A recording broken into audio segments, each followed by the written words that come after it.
Olá, sejam bem-vindos ao Plenárias, com o resumo da semana no Supremo Tribunal Federal. Pedido de vista adia decisão em plenário da ação que trata da restrição de idade para que as pessoas possam realizar procedimentos de esterilização voluntária. STF mantém suspensão de lei que autorizava as loterias do Rio de Janeiro a receber apostas de fora do estado. E o Supremo decidiu que todos os partidos podem participar da distribuição das sobras eleitorais a partir da eleição de 2022. Acompanhe aqui na TV Justiça, porque o Plenárias está no ar.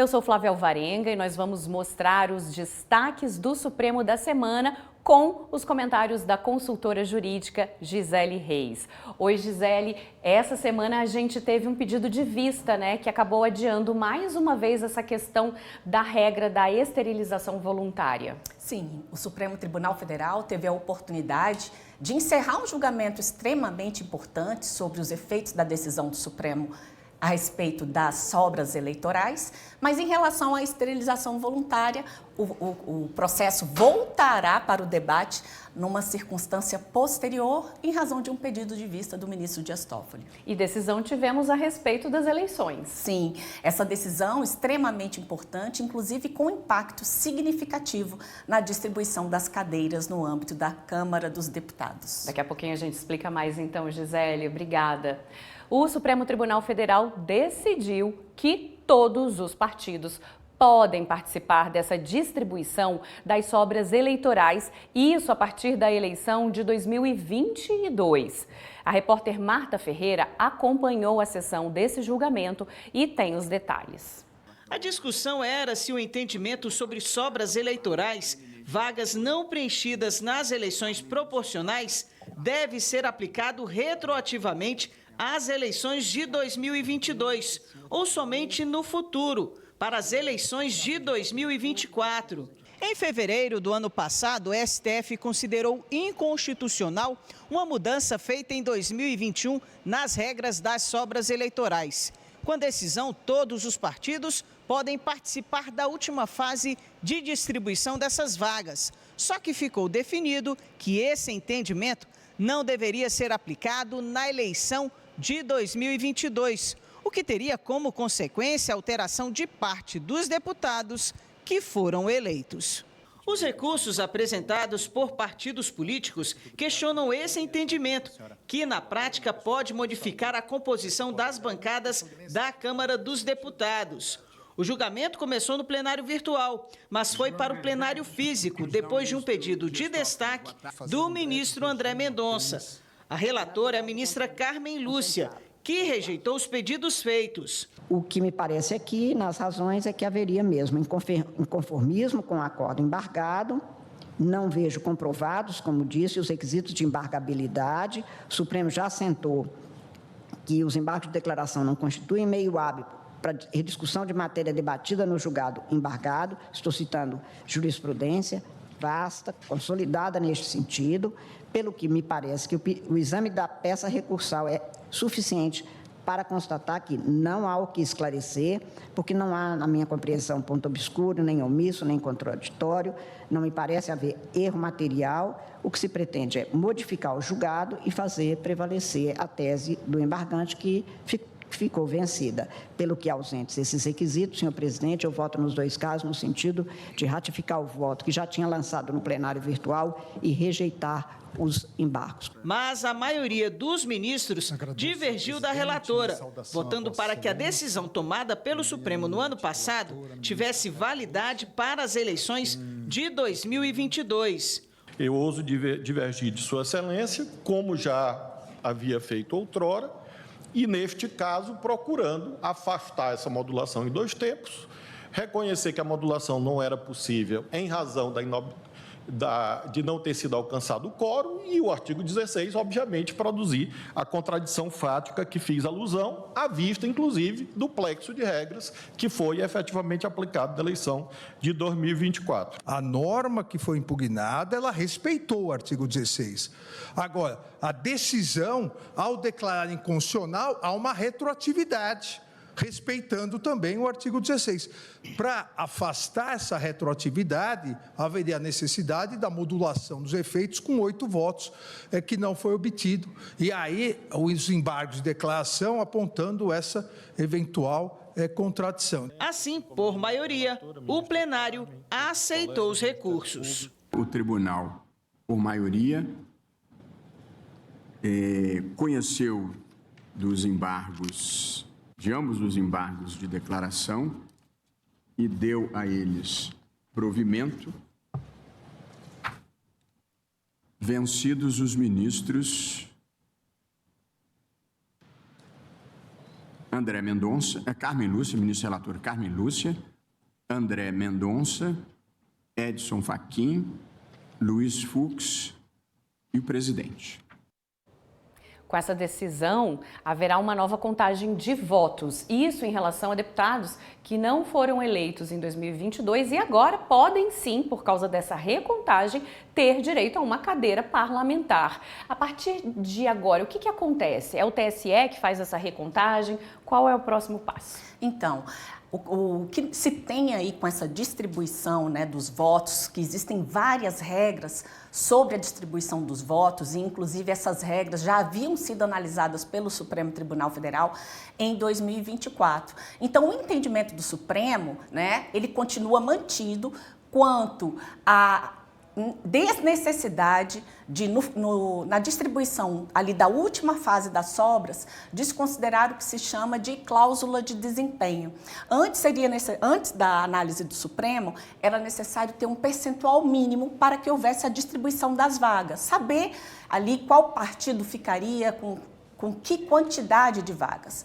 Então, esse posicionamento do Supremo Tribunal Federal, ele permaneceu e foi no sentido de contemplar aqueles candidatos que tiveram um número expressivo de votos e que não alcançaram ali a ocupação das cadeiras porque os partidos tiveram votação inexpressiva. Então, veja bem, a grande discussão que se teve com os embargos de declaração foi exatamente a partir de quando esse entendimento teria que ser aplicado. Ficou decidido em 2024 que seria só nas eleições daquele ano. E os embargos apresentados por alguns partidos entenderam que deveria retroagir, sendo essa a posição que prevaleceu. O que se chama, na verdade, a grande discussão leva em consideração os chamados efeitos das decisões do Supremo.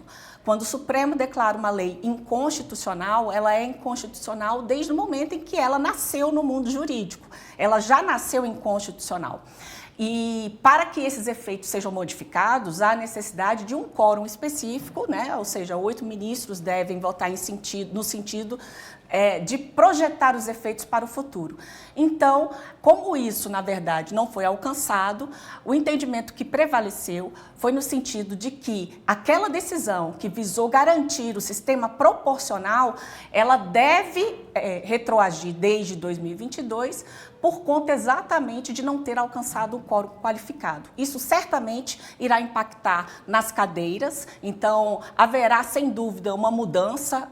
Estima-se que em torno de 7 cadeiras devem ser alteradas, serão substituídas, e isso realmente depende de um procedimento prévio, né, que será tomado em conjunto ali. O Supremo Tribunal Federal já deu a decisão, mas agora cabe ao Tribunal Superior Eleitoral, à Câmara dos Deputados, tomar as devidas providências para fazer cumprir a decisão do Supremo. Tá certo, obrigada, Gisele. O STF vai decidir se presos podem publicar livros durante o cumprimento da pena. O julgamento, com repercussão geral reconhecida, vai definir os limites da liberdade de expressão no sistema prisional e vai servir de referência para outros casos. O caso surgiu após um detento recorrer contra a decisão do Tribunal Regional Federal da Terceira Região, que manteve a retenção do manuscrito dele pela Penitenciária Federal de Campo Grande, no Mato Grosso do Sul, até o fim da pena.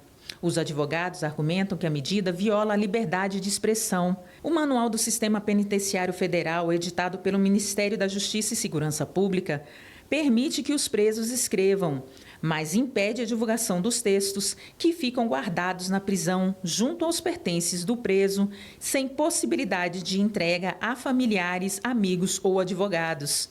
Na ação, o detento alega que isso contraria a Lei de Execução Penal e o Código Penal, desestimulando o desenvolvimento intelectual. O ministro Edson Fachin, relator do caso, destacou que o julgamento vai esclarecer os direitos dos detentos sobre a produção literária e seus impactos no sistema carcerário. Ainda não há data para o início do julgamento.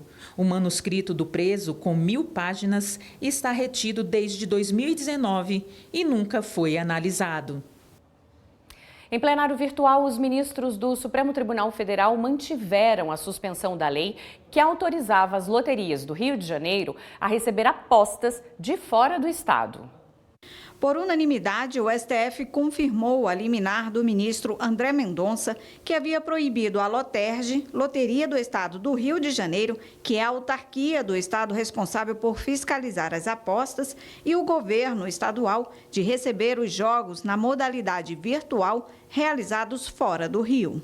A decisão foi numa ação apresentada pela União contra as mudanças no edital de credenciamento do Rio de 2023, que passou a não exigir mais o uso do sistema de geolocalização das apostas. A União alegou que a possibilidade das apostas serem feitas fora do estado invade a competência da União para explorar loterias no âmbito nacional e prejudica a concorrência entre os outros estados. O edital contestado na ação permitia que apostas fossem realizadas apenas com uma declaração do apostador de que estava em território do estado. No voto, o ministro André Mendonça afirmou que esse mecanismo, na prática, significa a criação de uma espécie de ficção sobre os limites territoriais alargados do estado do Rio de Janeiro, usado para que o estado extrapole o limite de sua competência territorial. Segundo o relator, o governo fluminense descumpriu a lei federal que prevê que os estados têm competência para explorar e regulamentar as atividades lotéricas exclusivamente nos seus limites territoriais. O entendimento foi acompanhado por todos os ministros. O ministro Flávio Dino, do Supremo Tribunal Federal, deu prazo de 15 dias para a Advocacia Geral da União se manifestar sobre queimadas na Amazônia e 10 dias para que as partes se manifestem no processo. Foi feita mais uma audiência de conciliação entre o governo federal e os estados da Amazônia e do Pantanal sobre o combate às queimadas. A reportagem é da Carolina Chaves. Flávio Dino é relator da ação do PSOL, que alega violação de direitos constitucionais por causa de fatores como poluição, perda de biodiversidade e mudanças climáticas. Dino havia determinado que o governo federal e os 10 estados das regiões da Amazônia e do Pantanal apresentassem planos emergenciais de conscientização e manejo integrado do fogo. As medidas devem incluir campanhas educativas, publicidade e mobilização social.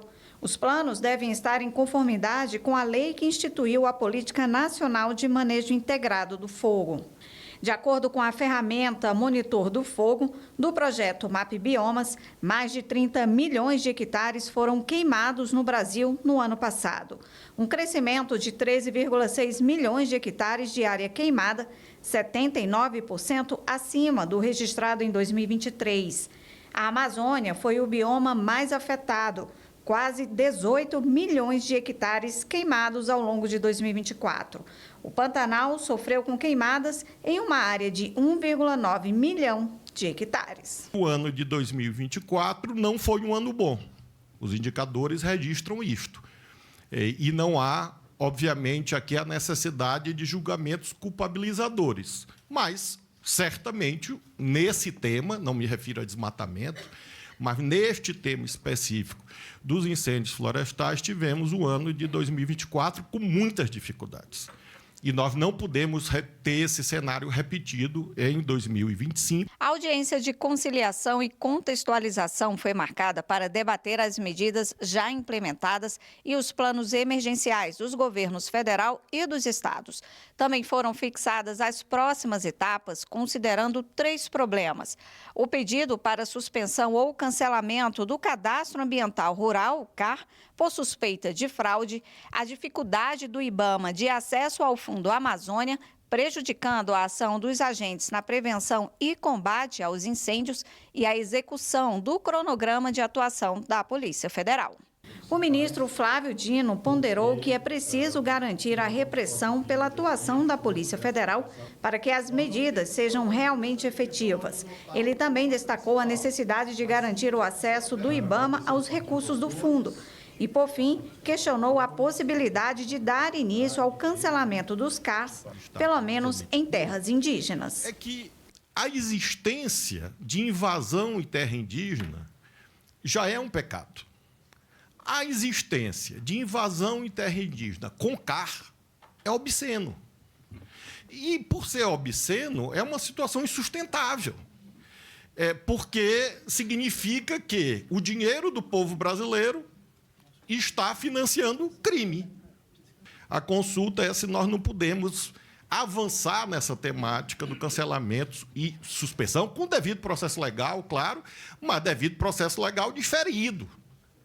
Ou seja, você suspende em caráter cautelar e notifica o detentor do CAR para que ele se defenda, como só ia acontecer em tantas outras temáticas jurídicas. O presidente do STJ e coordenador do Observatório do Meio Ambiente do CNJ, ministro Herman Benjamin, afirmou que as fraudes no CAR estão identificadas e mapeadas. Ele sugeriu a convocação de uma reunião exclusivamente para discutir a transparência do CAR e problemas como a falta de cumprimento de estrutura pelos estados. A terra ou desmatamento ilegal, por queimada ou não perde a sua natureza original.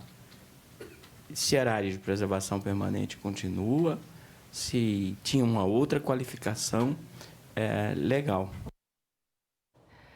O Supremo Tribunal Federal decidiu que as assembleias legislativas podem aprovar contas de governos estaduais sem parecer do Tribunal de Contas em caso de atraso excessivo. A reportagem é do Pablo Lemos.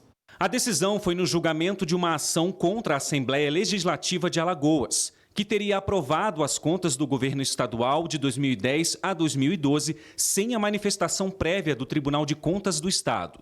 O relator do caso no STF é o ministro Gilmar Mendes.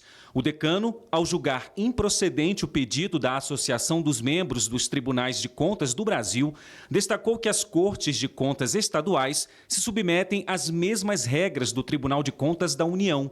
Sendo assim, o prazo é de 60 dias, a partir da entrega das contas anuais pelo Executivo. Segundo Gilmar Mendes, depois de mais de 12 meses da entrega da prestação de contas anuais pelo governador de Alagoas, o Tribunal de Contas Estadual ainda não havia elaborado os pareceres prévios. Isso, segundo ele, demonstra um claro descumprimento do prazo constitucionalmente estipulado.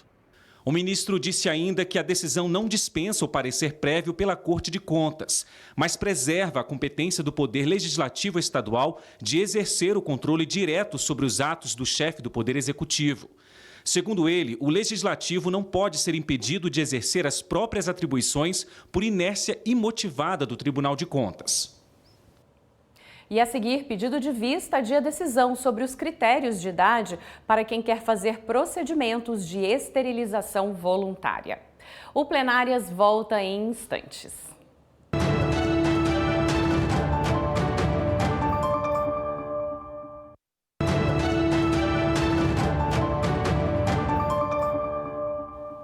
Um pedido de vista do ministro Dias Toffoli adiou novamente a discussão no plenário físico da ação que trata da restrição de idade para que as pessoas possam realizar procedimentos de esterilização voluntária. A reportagem é da Marta Ferreira. As laqueaduras e vasectomias são procedimentos cirúrgicos de esterilização que funcionam como métodos contraceptivos. Atualmente, a lei só permite que mulheres e homens façam esses procedimentos caso tenham no mínimo 21 anos ou 2 filhos vivos. além de capacidade civil plena para cumprir de forma autônoma seus direitos e deveres como cidadão. O Partido Socialista Brasileiro, autor da ação, questiona as exigências previstas na legislação e pede a retirada da obrigatoriedade de a pessoa já ter filhos e a redução da idade mínima para 18 anos. A alegação é que essas exigências violariam a autonomia e a liberdade da mulher quanto a seus direitos reprodutivos. A questão foi levada para ser discutida pelo plenário.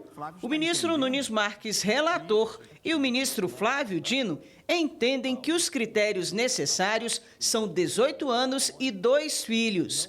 Já para o ministro Cristiano Zanin, a exigência de capacidade civil plena, ou seja, a maioridade, já é suficiente. Entendo que as demais limitações vão além do que prevê o próprio artigo 226, parágrafo 7º, e, portanto, são incompatíveis com o texto constitucional. Por essa razão, pedindo vênia ao eminente relator, ministro Nunes Marques, eu estou, e também ao ministro Flávio Dino, que o acompanhou, eu estou julgando procedente a presente ação direta de inconstitucionalidade, declarando a inconstitucionalidade parcial, com redução de texto, do inciso 1 do artigo 10 da Lei 9.663, de 96, para suprimir a expressão e maiores de 21 anos de idade ou, pelo menos, com 2 filhos vivos. Próximo a votar vai ser o ministro Dias Toffoli, que fez um pedido de vista na última sessão. Então, até agora, a gente tem 2 posições no plenário e 7 votos dados até agora. Gisele, e também houve um ajuste do próprio voto do ministro relator, Nunes Marques, que acabou aderindo à posição do ministro Zanin. Sim, desses 7 votos, existem 4 ministros que, na verdade, estão aí em consentimento no sentido de que basta ter a capacidade civil plena. Ou seja, a única exigência que deve acontecer é a pessoa ter, no mínimo, 18 anos. O ministro Nunes Marques, antes, ele entendeu que deveria ter 18 anos com 2 filhos. Mas, em razão do voto do ministro Cristiano Zanin, na quinta-feira ele acabou ajustando o voto dele.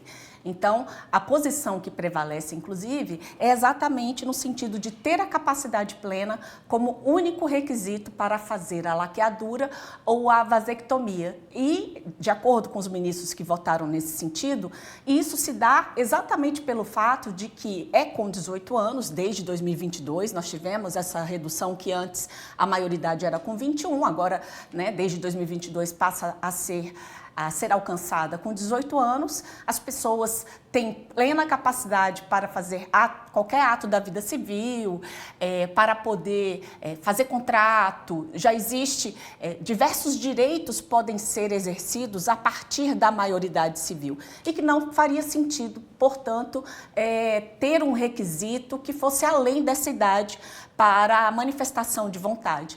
Então, em respeito à liberdade de autonomia do corpo, da autonomia da vontade, do direito à sexualidade, eles entendem que a legislação deve ser interpretada apenas com a necessidade de se ter no mínimo 18 anos. Ou seja, menores de 18 anos, mesmo que tenham filhos ou não, estes continuam impedidos de fazer a opção pela vasectomia ou pela laqueadura. Mas aqueles que já alcançassem a maioridade civil poderiam, então, ter direito a usar desses tipos de métodos contraceptivos. Tá ótimo, obrigada, Gisele. Por nada.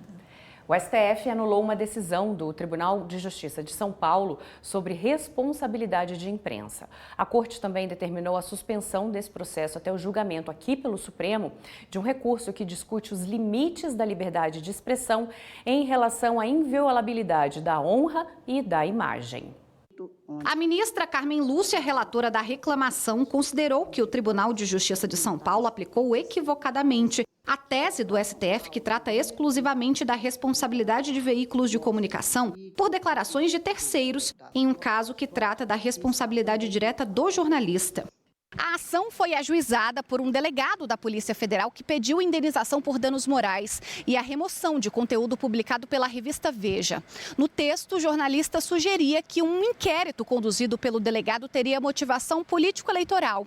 Em primeira instância, a Justiça condenou a editora Abril ao pagamento de R$30 mil por danos morais, além da remoção do conteúdo. Mas, na segunda instância, o Tribunal de Justiça paulista mudou a decisão. No Supremo, o recurso foi suspenso para aguardar o julgamento do tema 837, que discute a relação entre liberdade de expressão e direitos da personalidade. No entanto, 6 anos depois, o TJ de São Paulo aplicou ao caso o entendimento de uma outra jurisprudência, que trata da responsabilização de veículos de imprensa por entrevistas concedidas por terceiros. Ao analisar o caso, a ministra Carmen Lúcia reforçou que a decisão do Tribunal de Justiça foi equivocada e determinou, mais uma vez, a suspensão do processo até a definição do tema 837.